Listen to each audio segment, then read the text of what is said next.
そのもう一人の自分は小さい頃から親にありのままの自分を否定されて深く傷つき、辛く悲しく寂しい思いをしています。でも誰も味方になってくれません。誰も癒してくれません。それどころか自分が傷ついていることに誰も気づこうともしてくれないんです。それなのに、あなたはその自分を軽視するだけではなく、見ないようにしていたんです。寂しい寂しいもう一人の自分は、今でも愛に飢えていて、思いやりと優しさを必要としています。それを挙げられるのは、もちろんあなた自身です。こんにちは、自分探しイズムです。私はアダルトチルドレンについての電子書籍作家で、現在のところ5冊中2冊でベストセラー1位を獲得しました。興味のある方は読んでみてください。概要欄にリンクを貼っておきます。アダルトチルドレンは無意識に問題があることが多いので、意図した通りに進まないということがしばしば起こります。意図した通りに進まないとは、例えば努力しているのにもかかわらず、アダルトチルドレンからなかなか回復しないという人もいるかもしれません。それにはいろいろな理由がありますが、主要なものを2つ挙げるなら、自分が本当の自分に気づいていないこと、自分が自分の敵になっていることです。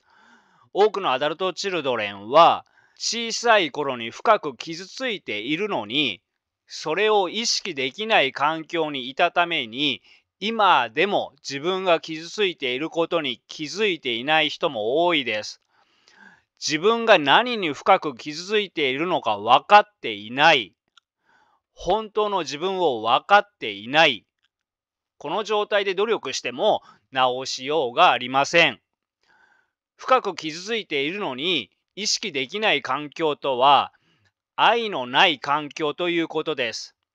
愛のある環境であれば、傷ついた時に傷ついたと言っても怒られることも嫌われることもありません。むしろ謝ってくれていたわってくれます。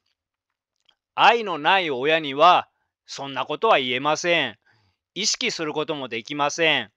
そこで自分が深く傷ついたことに気がつかないまま、つまり傷ついた心を癒さないまま大人になっている人は多いです。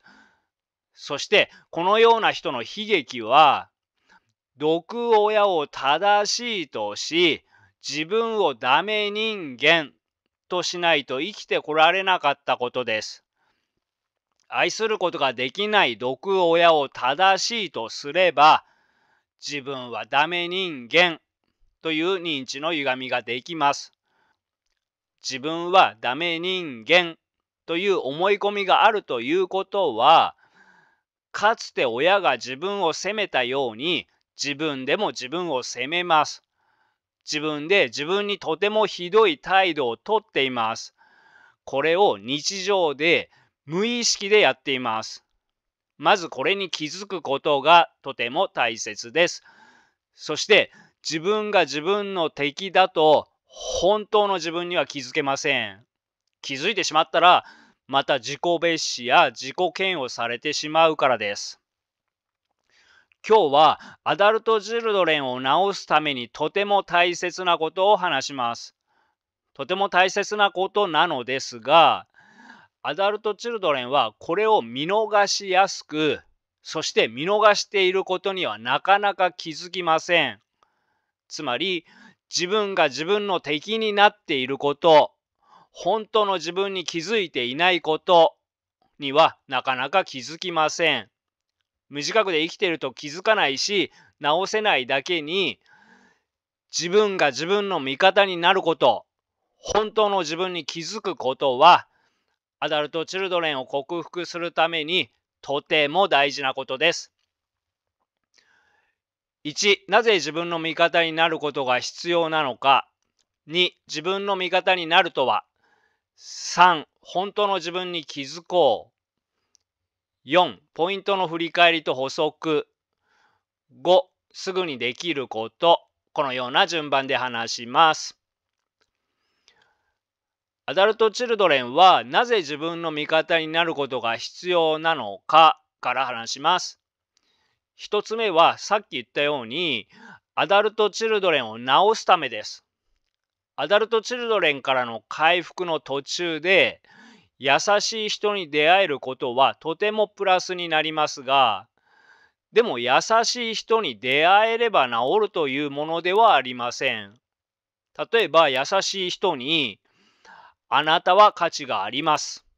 あなたは魅力があり愛される存在です。あなたが今までやってきたことはとても立派です。と言ってもらったとしましょう。でもこのように言ってもらっても、一言だと思って簡単に言いやがって、そんな気休めやめてくれ。アダルトチルドレンはこのように感じる人の方が多いと思います。つまり、アダルトチルドレンに克服に必要なのは、優しいことを言ってくれる人ではなくて、自分自身が、俺は価値がある。私は魅力があり愛される存在。私が今までやってきたことはとても立派。と思えるようになる必要があります。そのためには自分の味方になれていることが最低条件です。2つ目は自分にひどい扱いをしていることに気づいて改善するためです。冒頭で話した通り、小さい頃に愛されなかった人や親からひどい扱いをされて育ってきた人は、自分でも自分に対してひどい扱いをする傾向にあります。そして自分が自分をひどく扱っていることには気づいていない人が多いです。なぜ気づかないのかというと、小さい頃からずっと親に気持ちや存在を大切にしてもらえなかった人は、雑に扱われることが当たり前になってしまいます。だからこのような人は学校でいじめられたり、ひどい扱いを受けても抗議ができない人になる可能性が高くなります。根っこの時点で雑に扱われることが当たり前になってしまっているということは、自分で自分をひどく扱っていても全く違和感がないということです。だから全く気づかずに続けています。そこで気づかないうちにどんどん心を悪化させてしまいます。自分が自分の味方になり、自分で自分を大切にする気持ちを持つことで、自分が自分にひどい扱いをしていることに気づきやすくなります。改善することができるようになります。3つ目は自己肯定感を高めるためです。アダルトチルドレンはありのままの自分を否定されて育ってくる人が多いですが、このような人は自己肯定感が低くなります。そして自己肯定感が低いということは、自分でもありのままの自分を否定しているということです。ありのままの自分を否定したまま生きていれば、自己肯定感はどんどん下がるし、アダルトチルドレンからの回復も遠ざかります。自分の味方になり、自分で自分を大切に扱うことで、自己肯定感を高めやすくなります。4つ目は、健全な人間関係を築くためです。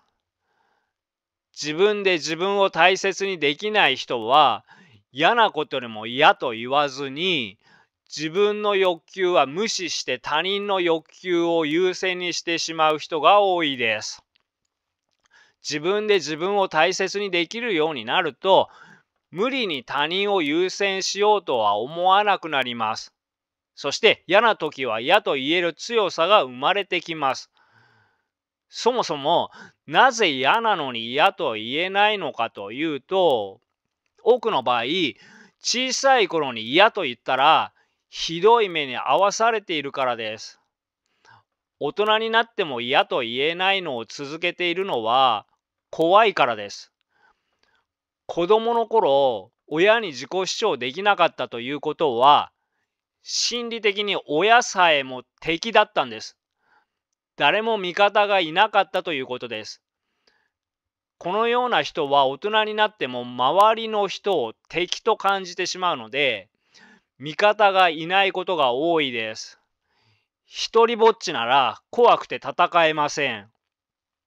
もし味方がいたら心理的に強くなります。一人ぼっちの時よりも嫌な時は嫌と言える力が湧いてきます。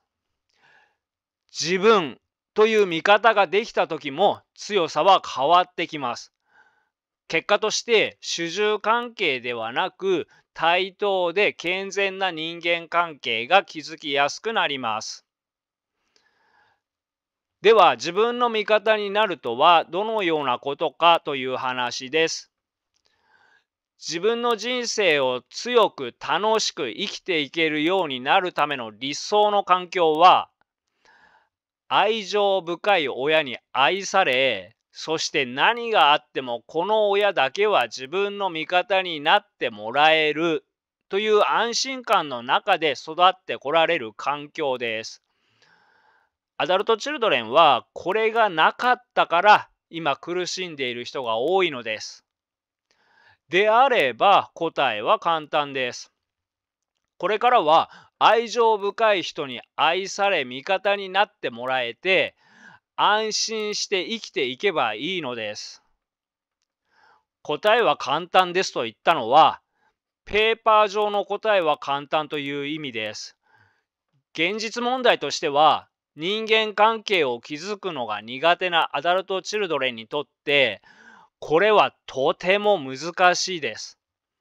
でも誰かにありのままの自分を愛してもらおう、味方になってもらおうというのは難しくても、自分がありのままの自分を愛そう、何があっても自分だけは自分の味方になろうと決意することはできるはずです。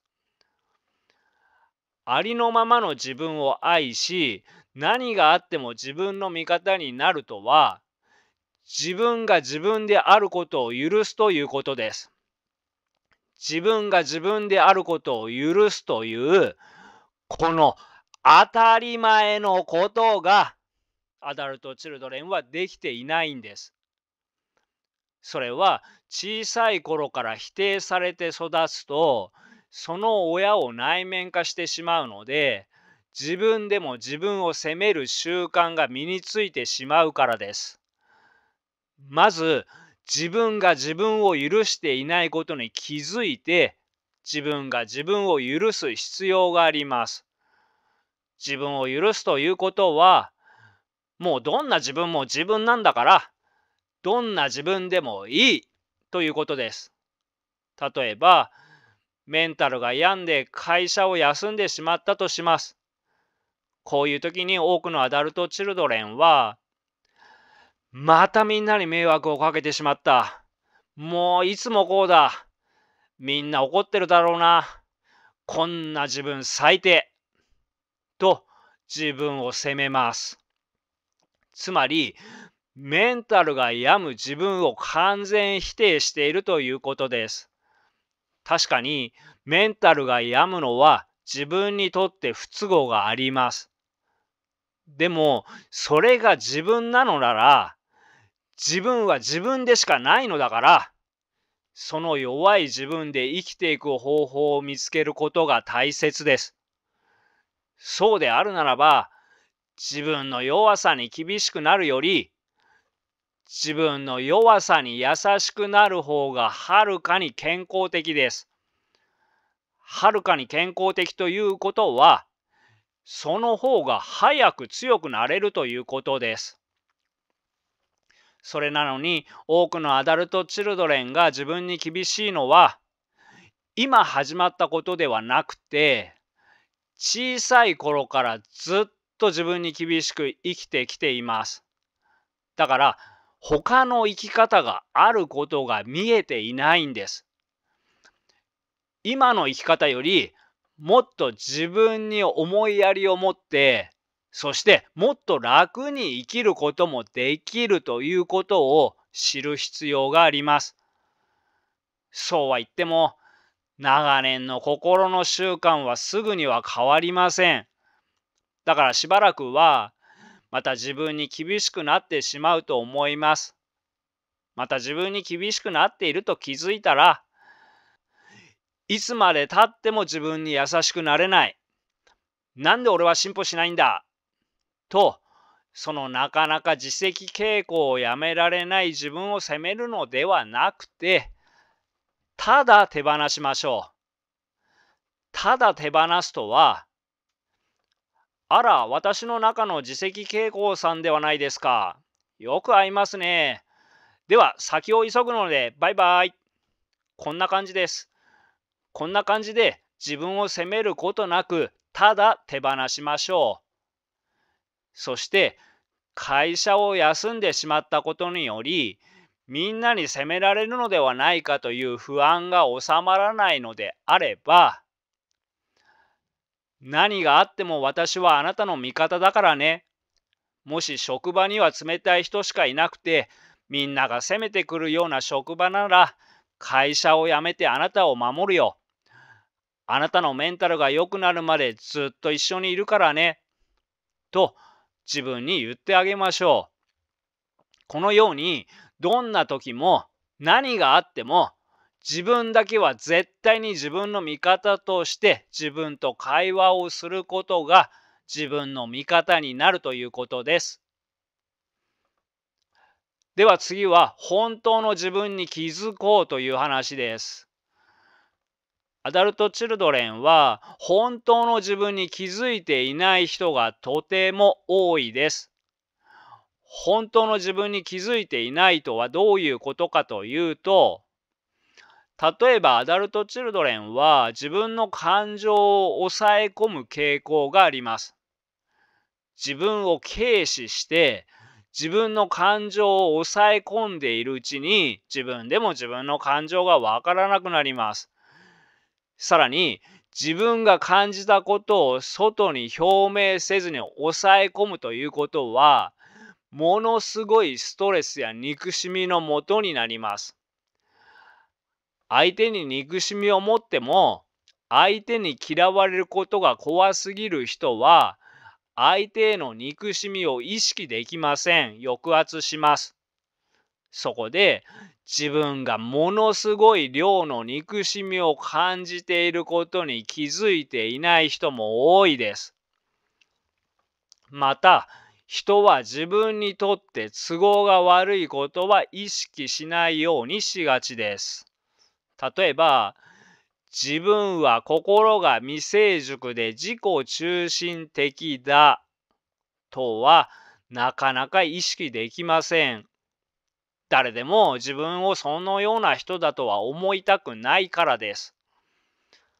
ある程度心が成長して、自分は心が未成熟で自己中心的だと認められた人は課題が見えてくるし、気をつけていけば自己中心的な言動を直せます。でも、自分が自己中心的だと気づいていなければ直しようがありません。自分にとって都合の悪いことをなぜ認められないのかというと、自分と他人が心理的に敵だからです。もし自分と他人が味方だったら、私は怒りを感じています。私は心が未成熟です。私は自己中心的です。と言えます。アダルトチルドレンは他人が味方と思えない人は多いと思います。まずは自分が自分の完全な味方になりましょう。また、自分が自分の完全な味方になるには自分を軽視しないで自分の内なる声を常に聞いてあげることが必要です。自分の味方になって自分の声をよく聞いている人は、例えば自分は親を嫌いだけどでも親なしでは生きていけないと思っていて、親が自分の人生の責任を負ってくれればいいと思っている。これは自分が依存心が強くて一人で生きていけないと感じているということだなと気づけるかもしれません。ここでのポイントは、自分が自分の完全な味方だから。依存心が病的に強くても受け入れてもらえるのだから。そして自分が自分に関心を持って自分の話をよく聞いているから。気づける可能性が高くなっているということです。これが本当の自分に気づくコツです。自分のことだと案外気づかないので、もう少し続けましょう。自分について一番恥ずかしかった時代を思い出してみてください。一人ずつ違うので、ここでは学生時代に部活の部長をしていたけど、部長らしい働きが全くできなくて、その自分を思い出すとひどく恥ずかしく感じ、自己嫌悪をしているという人を例にします。このような自分にとってひどく恥ずかしいことを思い出したくなくて避けていても、何かをきっかけにして思い出す時があります。無意識で避けていたことを思い出した時は、自分は能力がない、自分は劣った人間だ、自分はダメ人間だ、などの思い出したくなかったほどの強烈な感情が襲ってきます。そして強烈なダメージを受ければ、ネガティブな間違った思い込みを強くしてしまいます。自分の心の傷は誰でも直面したくないのですが、そこをあえて直面して、大丈夫。自分は機能不全家族で育ってきたので認知の歪みがあったり依存心が強かったりで部長に向いていなかったけど、向いていないなりにできる範囲のことを精一杯やっていた。部長に選ばれたことによる責任を果たした。だから何も問題ないよ。と何度も何度も自分に言ってあげてください。見たくない自分に直面するということは、本当の自分に気づくということです。そして、過去の一番恥ずかしかった自分に対して思いやりを持って寄り添うことは、自分は能力がない、自分は劣った人間だ、自分はダメ人間だ、などの思い込みを解消する方向へ進みます。一般的に勉強しているアダルトチルドレンは少しずつ進歩します。ということは、過去の自分がものすごく恥ずかしく感じることが多いです。でも、どんな過去であっても、どんな自分であっても、それが本当の自分なんです。ここに気づきましょう。過去を否定しているということは、本当の自分を否定しているということです。恥ずかしい自分ではいけない。あれができない自分ではいけない。成功しなければいけない。このように思っているアダルトチルドレンは多いですが、アダルトチルドレンがすべきことは、俺は恥ずかしい人間ではないと周りに証明することではなくて、本当の自分に気づくことです。例えば、恥ずかしい自分ではいけない。あれができない自分ではいけない。成功しなければいけない。などと思っている自分の思考に気づくことです。そして、自分はなんでそのような思考をするのかなと、本当の自分を理解しようとすることです。そして最後はその本当の自分を癒すことです。例えば、恥ずかしい自分ではいけない、成功しなければいけないという思いが強すぎる人は、もしかしたら親に失敗を責められたり、ありのままの自分を否定されて育っているのかもしれません。そうなのであれば、そのかわいそうな自分を自分で癒すということです。恥ずかしい自分も自分の一部として自分の中にしっかりと組み込みましょう。そして、だから恥ずかしい人間なのではなくて、それでもできる範囲のことを精一杯やってきた価値のある人間と理解しましょう。ここでもう一つ気づいてほしいことがあるので、例え話をします。クラスに一人だけテストの点数が悪い人がいるとします。先生はその一人だけを無視します。その生徒がおはようございますと言っても無視をします。出席を取るときもその生徒の名前は呼びません。一日だけではなくていつも無視をします。この生徒はとても寂しいです。でも自分が寂しくて悲しくてとても辛い思いをしていることに誰も気づいてくれません。暗闇の中で一人ぼっちです。これではこの生徒の心は粉々に砕け散ります。心の病になってしまうかもしれません。この生徒は何も悪いことをしていないのにです。今まで見たくない自分を無視していたということは、これと同じことを自分自身にしていたということです。俯瞰して客観的に見たら、自分がかわいそうではないでしょうか。寂しい、寂しい、もう一人の自分がいることに気づいてほしいです。そのもう一人の自分は、小さい頃から親にありのままの自分を否定されて深く傷つき、辛く悲しく寂しい思いをしています。でも誰も味方になってくれません。誰も癒してくれません。それどころか、自分が傷ついていることに誰も気づこうともしてくれないんです。それなのに、あなたはその自分を軽視するだけではなく、見ないように見ないようにしていたんです。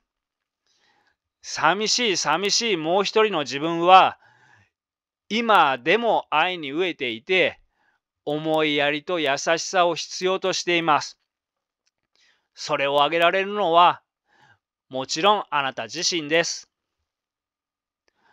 では、ポイントを振り返りながら補足します。親が毒親であっても、子供は親なしでは生きられないのだから、その毒親に適応しようとします。つまり、親の言うことは無条件で正しく、悪いのは自分だという解釈をしてしまいます。そして大事なことは、親の言葉を自分の心の中に取り込んでしまうということです。だから、自分でも自分にひどいことを言うようになることが多いです。そして一番怖いことは、小さい頃から無意識でこれが行われているので、これが当たり前になってしまっていることです。だから自分で自分を雑に扱っていることに気づいていない人も多いです。心が健やかに育つためには、優しく理解のある親に愛されて育つことが必要です。そのような親ではなかったのであれば、そのような人にとって必要なのは、優しく理解力のある人にありのままの自分を受け入れてもらうことです。このように言われても、そんな人いないと言いたいと思います。それに対する答えは、少なくとも一人はいます。それは自分自身です。自分自身が自分に対して優しく理解を示して、ありのままの自分を受け入れましょう。アダルトチルドレンは自分を否定していたら治りません。アダルトチルドレンを治すためには、自分が自分に優しくなって自分をケアすることが必要です。アダルトチルドレンは辛く悲しくメンタルが参っている時でも、強くならなきゃ、もっと頑張らなきゃと頑張っている人も多いです。これは無意識で周りの人は敵と感じている人の発想です。小さい頃から心理的に親が敵で、そういう生き方しか許されなかった人に多いです。辛く悲しい時に、メンタルが疲れた時は休んでいいんだよ。あなたが必要な時はいつでもそばにいるからね。と味方になってくれる人がいたら、メンタルが参っている時は休めます。どんなに体調やメンタルが悪くても、強くならなきゃ、もっと頑張らなきゃという生き方しかできなかった人は、自分の本当の気持ち、ここで言えば、休みたい、もっと楽に生きたい、孤独で寂しい、などに気づいていないかもしれません。アダルトチルドレンから元気になるには、本当の自分に気づくことは大切です。自分で自分の味方になって、自分の気持ちを聞いたり、会話をしたりすることによって、本当の自分が分かりやすくなります。辛く悲しい時に味方になってくれる人がいなかった人は、今度メンタルが参った時は、メンタルが疲れた時は休んでいいんだよ。あなたが必要な時はいつでもそばにいるからね。と自分で自分に言ってあげましょう。人によっては自分で自分に言ってあげましょうと言われても馬鹿らしく聞こえるかもしれません。でも意図的に自分と会話をすることで自分の心の深い部分に言い聞かせています。アダルトチルドレンを自分で治すのに大切なことです。自分で自分に心を込めて言う言葉は、誰かに、あなたは立派です。あなたは価値があります。と、上っ面の言葉で言ってもらうより、はるかに効果があります。また、無意識で過去の恥ずかしかった自分を見ないようにしている人も多いです。恥ずかしかった自分を見ないようにしているということは、自分の一部を自分から切り離しているということです。1から10まであるのが自分なのに、9だけなかったことにしてしまうと、それは自分ではありません。自分ではない偽物の自分で生きていると心はおかしくなっていきます。自分が自分の完全の味方になることで恥ずかしい自分も受け入れやすくなります。また、過去を見つめる課題は途中で辛くなる人もいるかもしれません。何についても言えることですが、急いでやらなければいけないというものではありません。辛い時は無理せずに一旦課題を中止しましょう。いろいろなことが整っていないのに無理してやっても逆効果になることがあります。回復には自分にふさわしい時期があるということです。これがありのままの自分です。何事もありのままの自分でいいんです。自分のペースで進んでください。アダルトチルドレンは頑張り屋さんが多いですが、時には休むことも必要です。頑張っている時は、よくやっていると自分を褒めましょう。休んでいる時も、自分に必要なことをしているのだから、よくやっていると自分を褒めましょ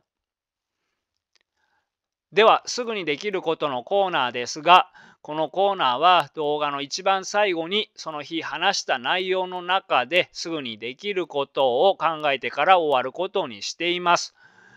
今日の内容のすぐにできることは、本当の自分の気持ちを考えてみようです。アダルトチルドレンは、ありのままの自分ではダメだ。こんなんじゃダメだ。というのが強すぎる人が多いです。本当の気持ちは人によって違いますが、例えば、もっと気軽に生きたい。もっと楽しんで生きたい。だとします。でも、ありのままの自分ではダメだ。こんなんじゃダメだ。と、毒親に言われたことをそのまま自分でも自分に言っている人は、本当の自分の気持ちがわからなくなります。よかったら、本当の自分はどんなことを感じているのかなと、ちょっと考えてみてください。そして、このように自分と会話をする意識を持つようにしてみてください。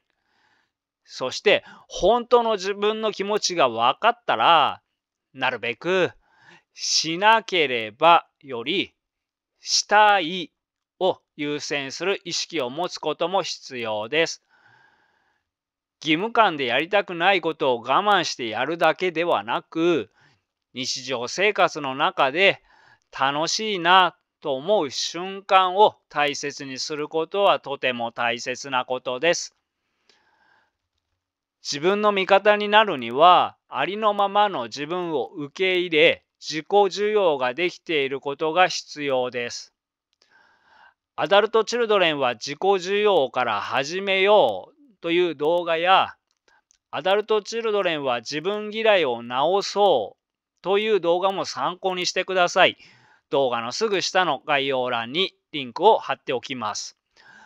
アダルトチルドレンを克服するためには、自分が自分の味方になっていることはとても大切なことです。ただ、親が心理的に敵だった人は、自分でも自分の敵になってしまう傾向があります。頭で理解することはとても大事ですが、頭で理解してもすぐには変われないと思います。あの手この手で言葉や角度を変えて何度も何度もいろいろな方面から埋めていく必要があります。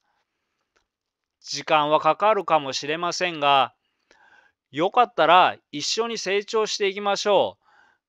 今後もアダルトチルドレンが生きやすくなるための動画をあの手この手で配信していきますので、仲間になってくださる方、応援してくださる方は、ぜひチャンネル登録をお願いいたします。はい、最後までご視聴ありがとうございました。では、仲間の皆さん、よかったら高評価、チャンネル登録をよろしくお願いいたします。バイバイ。